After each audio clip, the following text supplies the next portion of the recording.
چیز کو ہٹانے پر بھی اس کو جنت عطا کر دیتا ہے. اس دنیا کے اندر اگر کوئی کسی چونٹی کی جان بچا لے تو چونٹی کی جان بچانے پر بھی اللہ اس کو جنت عطا کرتا ہے. لیکن اللہ اکبر، اتنے چھوٹے چھوٹے اعمال کی وجہ سے جو اچھے عمل ہے اس کی بنیاد پر جنت ملتی ہے. لیکن انسان، افسوس کی بات یہ ہے کہ اچھے اعمال کو چھوڑ کر انسان گناہوں کے اندر ملوث ہے، انسان برائیوں کے اندر ملوث ہے، انسان بے حیائیوں کے اندر ملوث ہے. میرے پیارے آقا صلی اللہ علیہ وآلہ وسلم کے پیارے دیوانوں، اچھی طرح یاد رکھنا، یہ دنیا اللہ اکبر دار العمل ہے. دار العمل یعنی کام کرنے کی جگہ، عمل کرنے کی جگہ.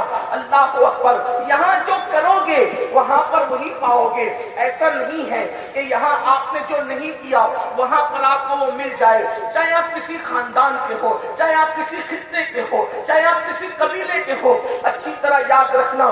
تھوڑی دیر آپ ذہن میری طرف لگائیں، آپ کو بات سمجھ میں آئے گی. اور میں بہت دیر تک آپ کو امتحان میں نہیں رکھوں گا، بہت جلدی گفتگو مکمل کرنی ہوگی. لیکن آپ دھیان کریں، اگر اللہ ناراض ہے تو نبی کا بیٹا بھی اس دن جہنم کے اندر داخل کیا جائے گا. اللہ کے امتحان میں جو ناکام ہو جائے گا، خدا نہ خاندان دیکھے گا، نہ قبیلہ دیکھے گا، نہ خطہ دیکھے گا، نہ ڈگری دیکھے گا، کچھ نہیں. یہ اللہ کی شان ہے، اس کی شان غیرت ہے. یہ اللہ تبارک و تعالیٰ کے فیصلے ہیں. کبھی کبھی لوگوں کو سن کر اس پر حیرت بھی ہوتی ہے، کیا نبی کا بیٹا بھی جہنم میں جا سکتا ہے؟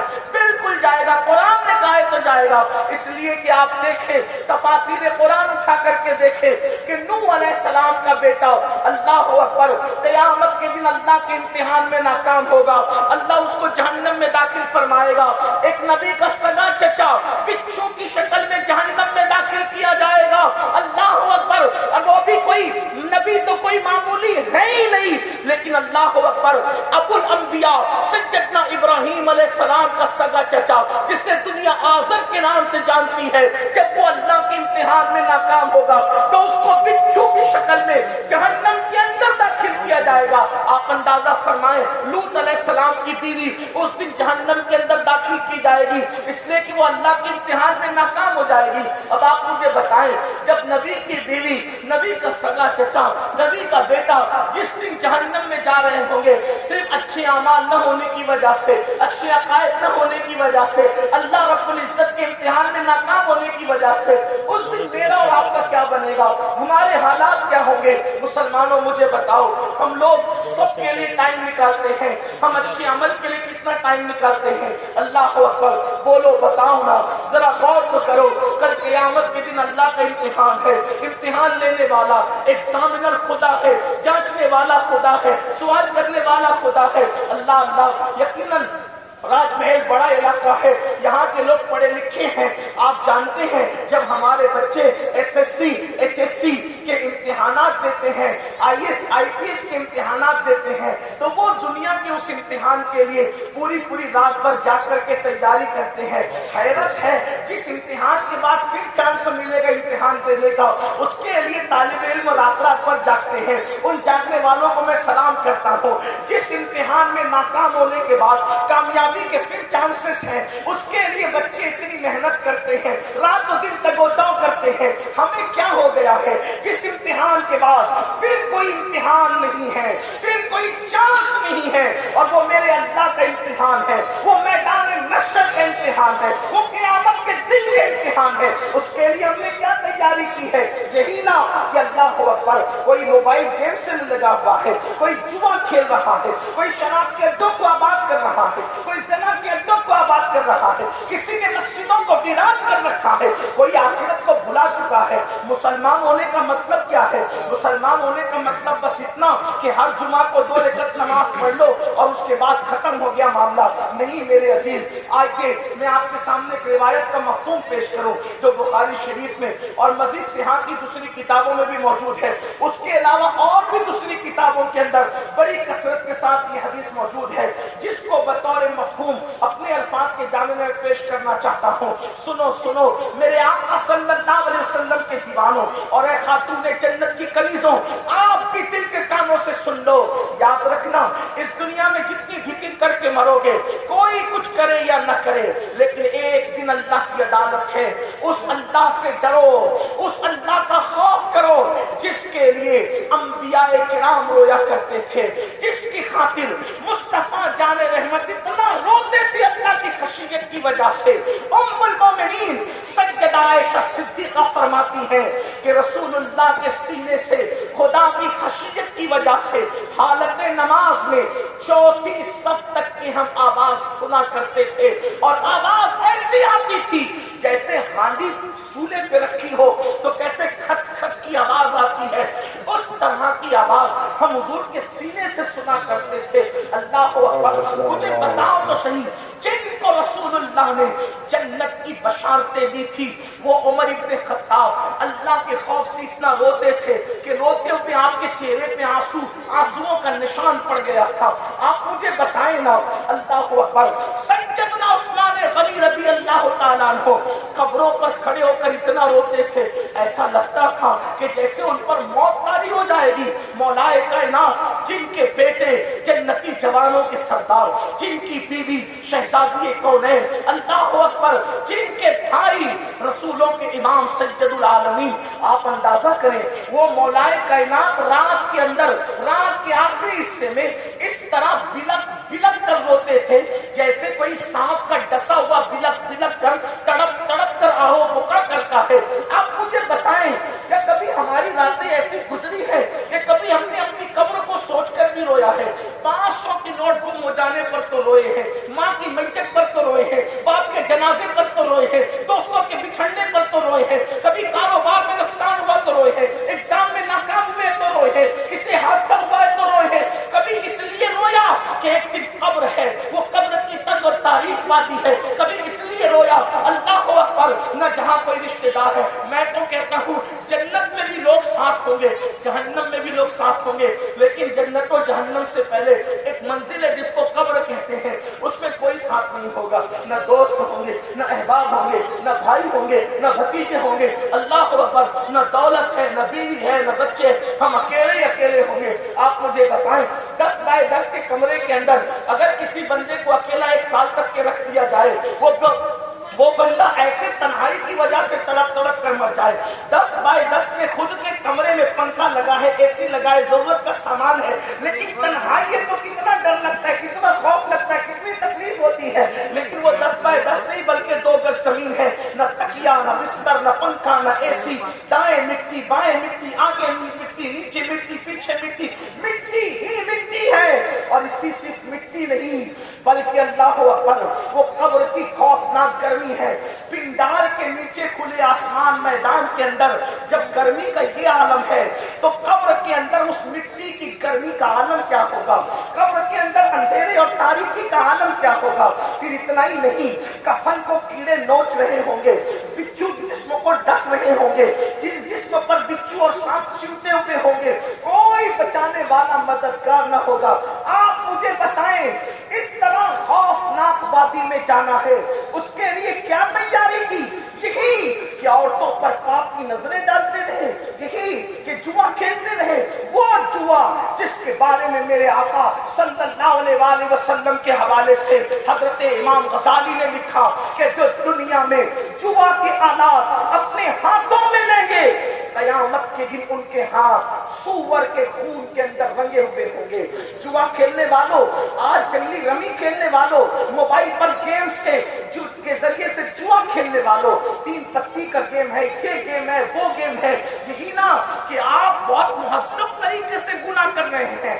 سن لو، گناہ کو مولوی دیکھے نہ دیکھے، گناہ کو مولا ضرور دیکھ رہا ہے، گناہ کو گھر والے دیکھے نہ دیکھے، اللہ اکبر جو زمان و مکان سے پاک ہے وہ خدا بند قدوس ضرور دیکھ رہا ہے۔ میرا اللہ فرماتا ہے ہوا معکم اینما کنتم، تم جہاں ہوتے ہو تم تمہارا رب تمہارے ساتھ ہوتا ہے اور اتنا قریب ہوتا ہے، نحن اقرب الیہ من حبل الورید، وہ تمہاری شہرت سے زیادہ قریب ہے۔ کبھی سوچا اس قبر کی وادی کے اندر نوجوانوں آج اپنی جوانی پر گھمنڈ کر کے، اپنی جوانی پر غرور کر کے، اپنی جوانی پر اطراء کر کے نمازوں سے کوسوں دور ہونا، مسجد میں نہیں آتے نا، جم تو جا رہے ہو گھنٹوں گھنٹوں جسم بنانے کے لیے۔ میں سلام کرتا ہوں جم جانے والے جوانوں کو، لیکن ان کو مشورہ دیتا ہوں جسم بنانا ہو تو جم ضرور جاؤ، تمہارا جسم بنا رہنا چاہیے، لیکن اگر قبر میں کیڑوں سے جسم کو بچانا ہو تو 10 منٹ کے لیے مسجد میں بھی آ جایا کرو۔ جم جاؤ گے تو جسم بنے گا اور مسجد آؤ گے تو جسم قبر میں محفوظ رہے گا۔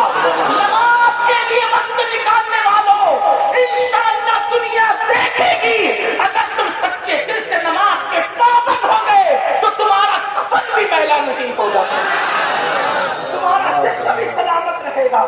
آؤ کچھ وقت نکالے نیک کام کے لیے۔ اللہ کے رسول علیہ الصلوۃ والتسلیم فرماتے ہیں ایک رات میرے پاس جبریل و میکائیل آئے اور انہوں نے مجھے اٹھایا، بازو پکڑ کے اٹھایا اور مجھے لے کر کے چلے۔ اللہ کے رسول علیہ السلام فرماتے ہیں، اب ذرا دل کے کانوں سے سننا، اللہ کے رسول بیان فرما رہے ہیں، مختلف احادیث کے اندر الفاظ الگ الگ ہے، مفہوم یہی ہے، کہیں پر جبریل و میکائیل کا تذکرہ ہے، کہیں تذکرہ نہیں ہے، دو لوگوں کا تذکرہ ہے۔ بہرحال تو جبریل و میکائیل دونوں نے مجھے بازو سے اٹھایا اور اٹھا کر ایک بلندی پر لے چلے۔ آقا فرماتے ہیں یاد رکھنا یہ کسی خطیب کی لفاظیہ نہیں، یہ مصطفیٰ جان رحمت کے فرامین ہے، جن کے کہنے پر ہم نے اللہ کو ایک مانا ہے، یہ اس رسول کا فرمان ہے۔ مسلمانوں غور سے سننا، میں اپنی بہنوں کی بھی توجہ چاہتا ہوں۔ میرے آقا فرماتے ہیں جب میں ان دونوں کے ساتھ بلندی پر چڑھا تو میں نے خوفناک منظر دیکھا۔ وہ منظر کیا تھا؟ ایک بندہ لیٹا ہوا ہے اور دوسرا بندہ اس کے سر پہ کھڑا ہوا ہے اور بڑی سی چٹان اٹھا کر کے وہ اس کے سر پہ مارتا ہے، اور جب مارتا ہے تو اس کا سر کچل جاتا ہے۔ یعنی کیسے کچلتا ہے؟ اگر ہم اس کو اپنے الفاظ کا جامع دینا چاہیں تو یوں کہیں جیسے چنے پر ہتھوڑا مارنے سے چنا پس جاتا ہے، ویسے وہ چٹان جب اس کے سر پہ پڑتی ہے تو اس کا سر پس جاتا ہے، چٹان لڑک کر کے جب وہ دور جاتی ہے پھر وہ بندہ اٹھانے کے لیے جاتا ہے اور اٹھا کر لاتا ہے تو پہلے کی طرح اس کا سر پھر سے برابر ویسے ہی ہو جاتا ہے، وہ پھر چٹان اس کے سر پہ ماری جاتی ہے۔ ذکر ہاتھ کو کچلنے کا نہیں کیا گیا، ذکر پیر کے کچلنے کا نہیں کیا گیا، ذکر سر کے کچلنے کا کیا گیا ہے۔ اس سے پہلے کہ اس عذاب کا کوئی تذکرہ کیا جائے تھوڑی دیر سوچیں، انسان کے جسم میں سب سے نازک ترین کوئی حصہ اگر ہے تو وہ اس کا سر ہے۔ ہاتھ پہ لگ جائے اتنی تکلیف نہیں ہوتی، پیر پہ لگ جائے اتنی تکلیف نہیں ہوتی، پیٹ پر بھی لگ جائے اتنی تکلیف نہیں ہوتی، لیکن سر پہ لگے کھوپڑی پر تو چھوٹی سی چاہے وہ درد کی کیفیت نہیں ہوتی، بلکہ تھوڑا سا لگ جائے تو بہت انسان چکراتا ہے، تکلیف ہوتی ہے۔ اسی لیے بائک چلانے والوں کے لیے ہندوستان کا قانون اور کئی ملکوں کا قانون ہے کہ وہ ہیلمٹ پہنے، اس لیے کہ بائک والا اگر گرے گا، ہاتھ ٹوٹے گا تو زندگی بچ سکے گی، پیر ٹوٹے گا تو زندگی بچ سکے گی، لیکن اگر سر پہ چوٹ آئی دماغ کو تو پھر زندگی محفوظ نہیں رہ سکتی ہے۔ اسی لیے دماغ کو سر کو لوگ بچانا چاہتے ہیں، لیکن ہائے ہائے اللہ کے حبیب غیب کا نبی صلی اللہ علیہ وآلہ وسلم فرماتے ہیں اس بندے کا سر کچلا جا رہا تھا، اور کیسے کچلا جا رہا تھا؟ اس کا سر جو کچلا جا رہا تھا وہ بڑی سی چٹان سے، چٹان کہتے ہیں بڑے پتھر کو، بڑی سی چٹان سے اس کا سر کچلا جا رہا تھا۔ میرے آقا فرماتے ہیں میں نے پوچھا جبریل یہ کون ہے؟ جبریل امین نے عرض کی یا رسول اللہ صلی اللہ علیہ وسلم یہ وہ ہے جو نماز میں سستی کرتا ہے، نماز کے وقت میں سویا ہوا رہتا تھا۔ اللہ اکبر، آج مسلمانوں کے سامنے نماز کی اہمیت نہیں رہی ہے۔ بڑی معذرت کے ساتھ میرے بھائی، اگر آپ یہ سمجھتے ہو نا کہ ہم نماز نہیں پڑھیں گے پھر بھی ہمیں کوئی صاحب، کوئی بزرگ، کوئی پیر، کوئی فقیر، کوئی ولی جنت میں لے کر چلے جائیں گے، تو میں آپ کی یہ شہر کے اتنے بڑے عالم، تو صرف آپ کے شہر کے نہیں بلکہ ہندوستان کے بڑے علماء میں جن کا شمار ہوتے ہیں۔ راج محل والوں تم خوش نصیب ہو کہ ایک اتنا بڑا آدمی، اتنا بڑا عالم جو علم کا جبل شامخ ہے وہ آپ کی اس بستی میں پیدا ہوا ہے، اتنا بڑا ان کی موجودگی میں میں آپ کے سامنے عرض کر رہا ہوں کہ آپ نماز کو کو چھوڑ کر اگر یہ سوچتے ہیں کہ کوئی ولی آپ کو جنت میں لے جائے گا تو یہ خود فریبی اور شیطان فریبی ہے۔ وجہ اس کی یہ ہے کہ آپ ولیوں کے سامنے ان کے درمیان نماز چھوڑ کر اپنا ایمان ثابت نہیں کر سکتے۔ یہ بات ہے۔ آپ کیا سمجھتے ہیں؟ آپ سمجھتے ہیں کہ میں حنفی ہونے کی وجہ سے بے نمازیوں کو کافر نہیں کہتا، لیکن صحابہ کے اقوال آپ اٹھا کر کے پڑھیں۔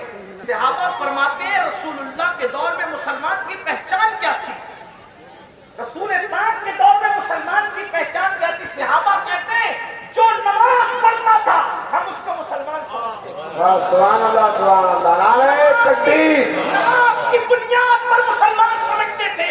اور آپ جانتے ہیں اللہ کے رسول صلی اللہ علیہ وآلہ وسلم کا فرمان ہے جو جان بوجھ کر نماز چھوڑ دے وہ میرے ذمے سے باہر خارج ہو گیا ہے، قیامت کے دن اس کے ساتھ میرا کوئی وعدہ نہیں ہے۔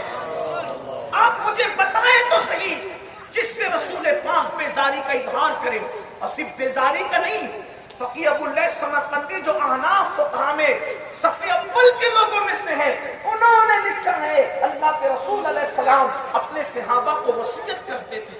توجہ کرنا، وصیت کیا تھی؟ اللہ کے رسول نے ایک دن سیدنا ابو ہریرہ سے کہا ابو ہریرہ اگر ہو سکے تو تو بے نمازی کی صحبت میں مت بیٹھنا، بے نمازی کے قریب مت بیٹھنا، اس لیے کہ جہاں بے نمازی ہوتا ہے آسمان سے اس پہ لعنت برستی ہے۔ جس پر آسمان سے لعنت برسے اس کے گھر میں برکت کیسے ہو سکتی ہے؟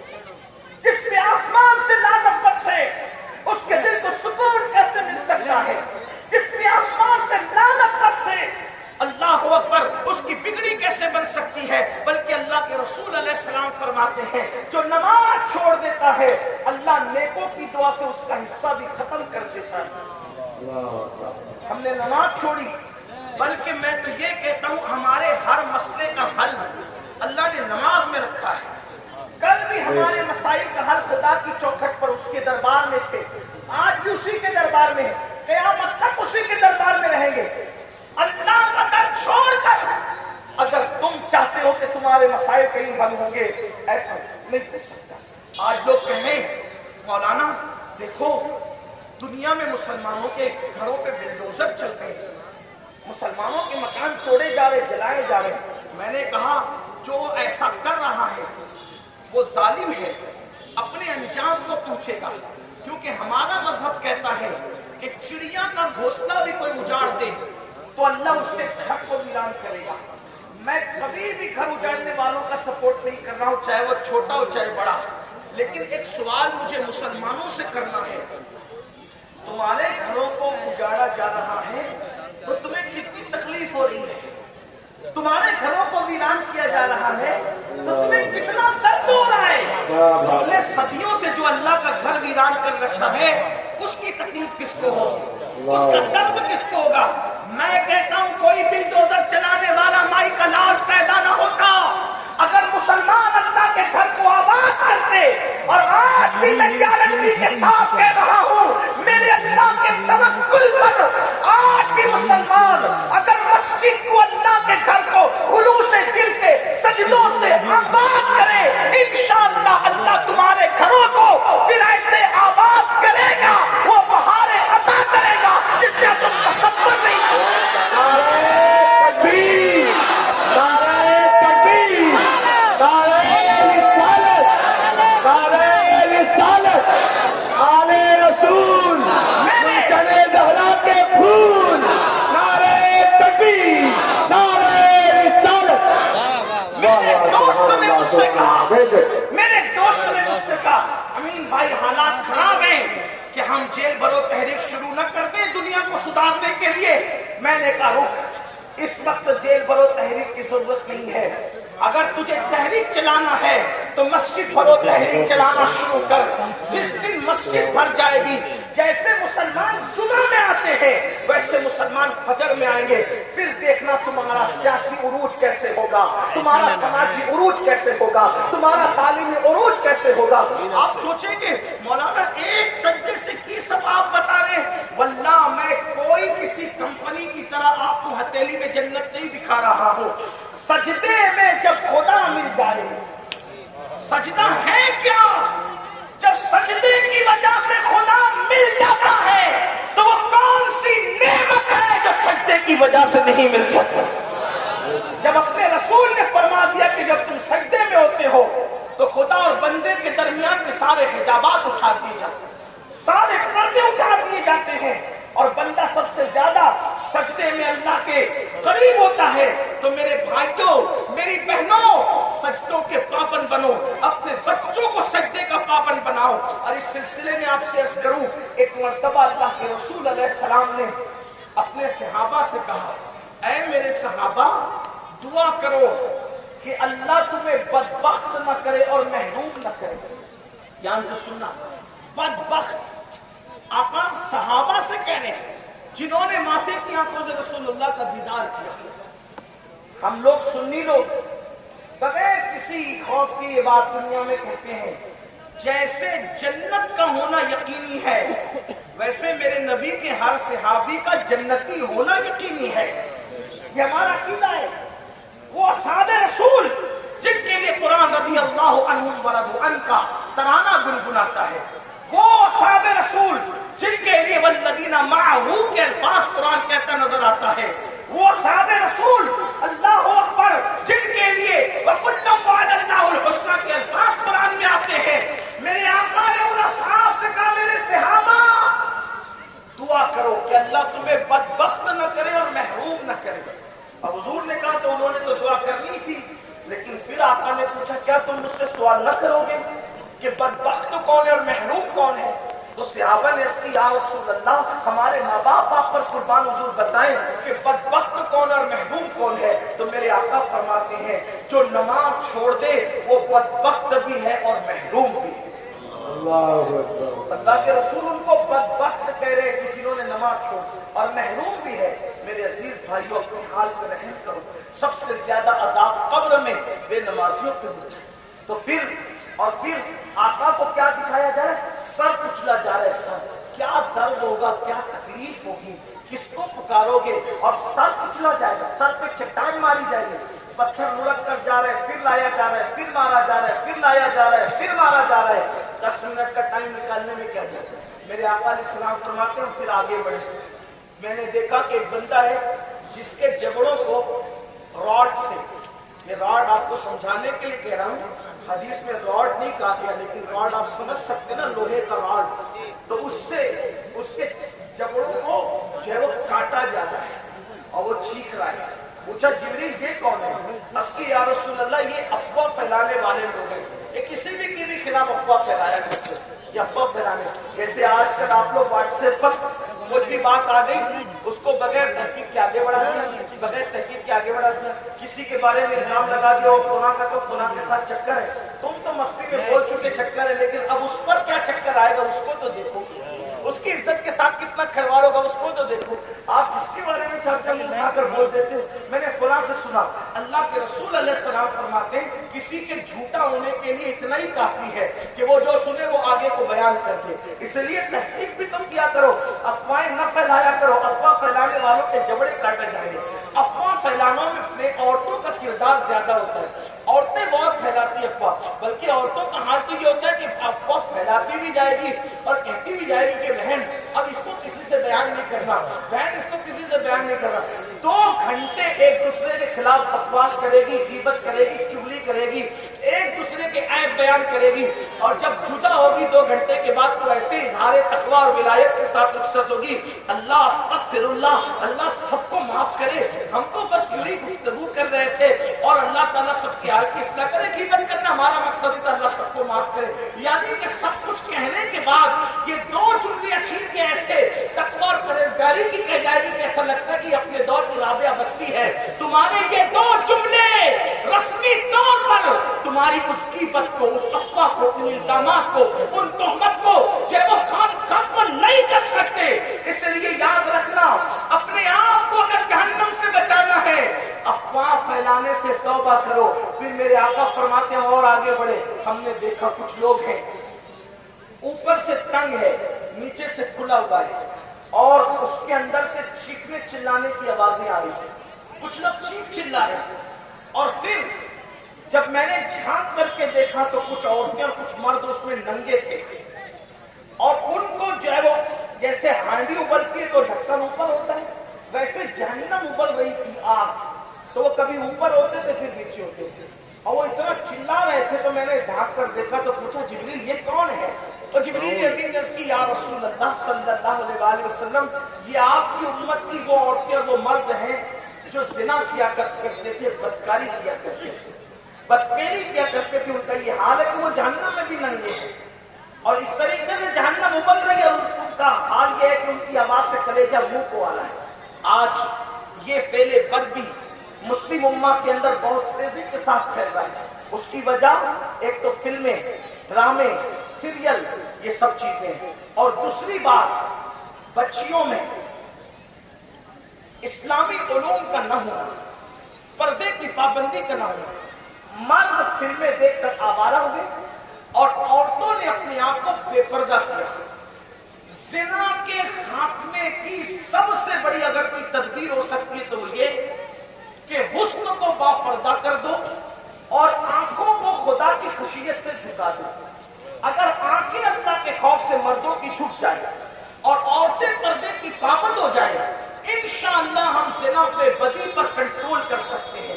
لیکن عورتیں آج کل پردے کو ظلم سمجھتی ہیں، چونکہ سیریلوں نے یہ پٹی پڑھا دی ہے، فلموں نے یہ پٹی پڑھا دی ہے کہ پردہ ظلم ہے، پردہ قید ہے۔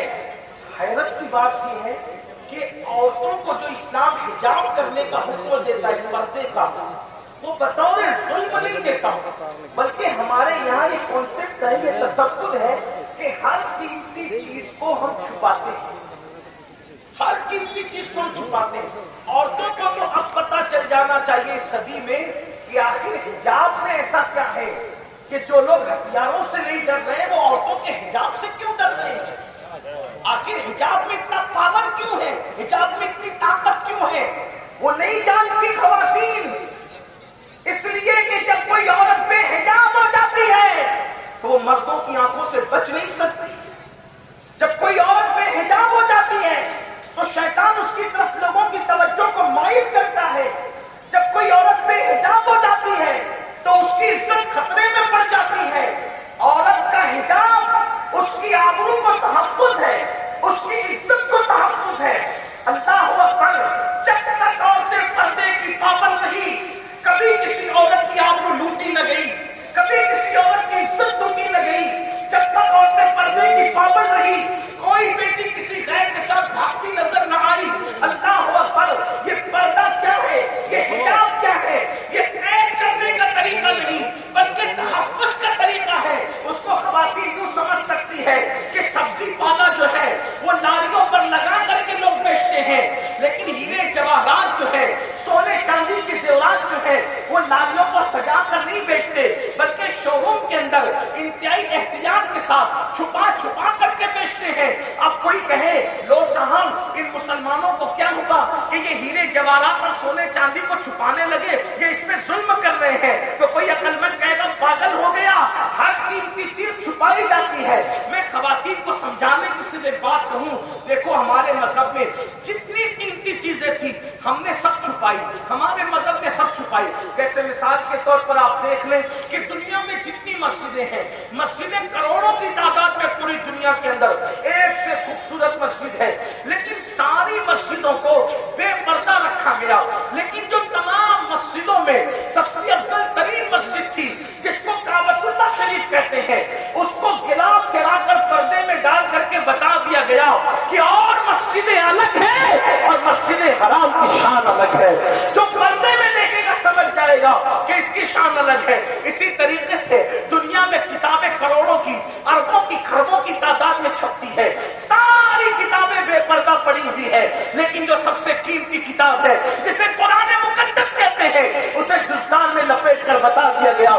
آپ بتاؤ مسلمانوں کا بچہ یا تو مسلمان نہ بھی ہو، جب کسی کتاب کو جزدان میں دیکھتا ہے تو وہ پکار اٹھتا ہے، یہ بخاری مسلم نہیں ہو سکتی، یہ ترمذی ابن ماجہ نہیں ہو سکتی، یہ سائنس جغرافی کی کتابیں نہیں ہو سکتی، یہ اگر کوئی کتاب ہو سکتی ہے تو اللہ کی کتاب قرآن مقدس ہو سکتی ہے۔ اس لیے کہ جو کتاب وہ ساری کتابوں میں افضل سمجھا اس کو بھی پردے میں ڈال دیا.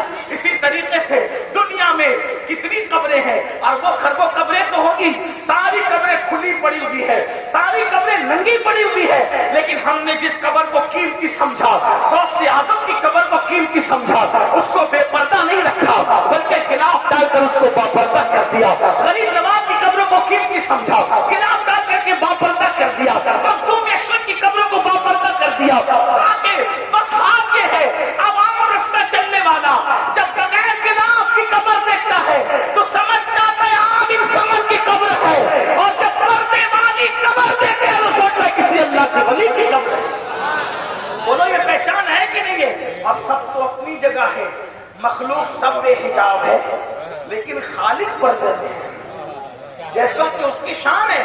اب پردے میں رہنا اگر ظلم ہے تو بتاؤ جب خالق پردے میں ہے تو کیا ہے؟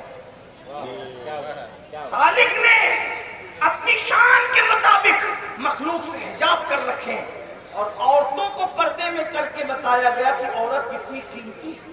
اوروں کی عورت کچھ بھی ہو, اوروں کی یہاں تو عورتیں جوئے میں ہاری گئی ہیں. ہم بتا سکتے ہیں لوگ جو آج بڑے بڑے دعوے کریں تم تو جوئے میں ہار چکے تھے, تم نے تو بیٹیوں کو زندہ دفن کیا تھا, تم نے تو شوہر کی چتا پہ زندہ جلایا تھا. یہ اسلام ہے, اسلام جس میں عورت کے 4 روپ ہے, 4 روپ, ایک روپ بیٹی کا, دوسرا روپ بہن کا, تیسرا روپ بیوی کا, چوتھا روپ ماں کا. یہ 4 روپ ہمارے یہاں ہے, اور چاروں روپ کی کیا تشریح ہے.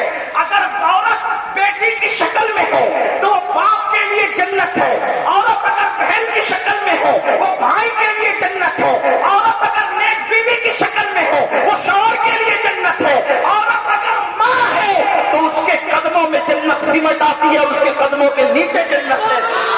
بتائیں تو صحیح ہماری عورت کا مطلب کیا ہے؟ عورت کا مطلب سیدہ زینب ہے. اللہ اکبر. ہمارے عورت کا مطلب سیدہ فاطمہ الزہرا کی ذات ہے, عورت کا مطلب سیدہ عائشہ کی ذات ہے, عورت کا مطلب سیدہ خدیجہ کی ذات ہے. آپ کہیں گے مطلب کیا؟ میں نے کہا ہمارے مطلب یہ ہے اگر عورت خدیجہ ہے